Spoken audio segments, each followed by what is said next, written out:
Mars 1971, le Ustrepan, un sous-marin nucléaire d'attaque de classe Sturgeon, effectuait une mission militaire et scientifique de routine au bord de l'océan Arctique. Le lieu exact de l'observation est inconnu, mais la position du sous-marin était quelque part entre l'Islande et l'île Jan Mayen dans l'Atlantique. L'objet non identifié a pour la première fois été repéré par le périscope d'un officier du nom de John Kilika et les photos ont été prises par un officier anonyme.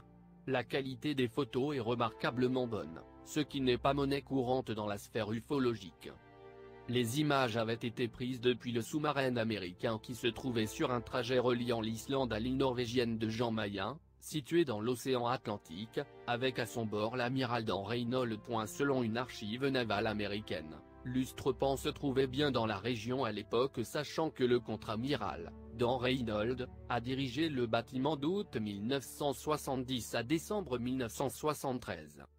Un passionné de phénomènes paranormaux prétend avoir identifié, sur une photo prise au-dessus de l'Antarctique, la trace du crash d'un OVNI. Le cas échéant, il s'agirait d'un appareil gigantesque. Comme bon de nombre de ceux qui croient en l'existence d'OVNI d'origine extraterrestre, un Russe nommé Valentin Detrev passe de longues heures à scruter les images de Google Maps et Google Earth pour tenter d'y détecter des phénomènes paranormaux à différents niveaux de zoom. Or sur l'une des images satellites rassemblées par le célèbre site et prise au-dessus du continent antarctique, apparaît un relief très étrange qui tranche nettement avec un environnement étal et immaculé. La photo a été isolée en 2012 mais n'a été diffusée que récemment. Mais on peut encore observer le phénomène en saisissant les coordonnées dans Google Maps.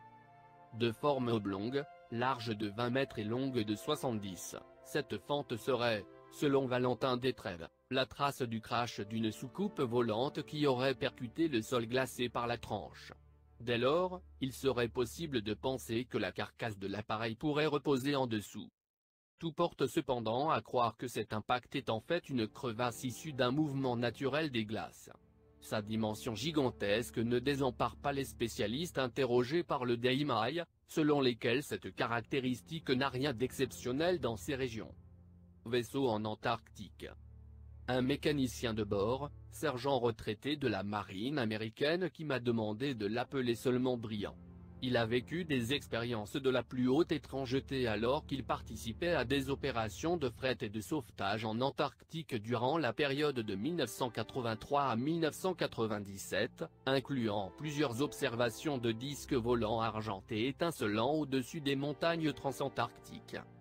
Lui et son équipage ont vu aussi un grand trou dans la glace à environ 5 à 10 miles seulement du pôle sud géographique, cercle rose sur la carte, qui était censé être une zone d'exclusion aérienne.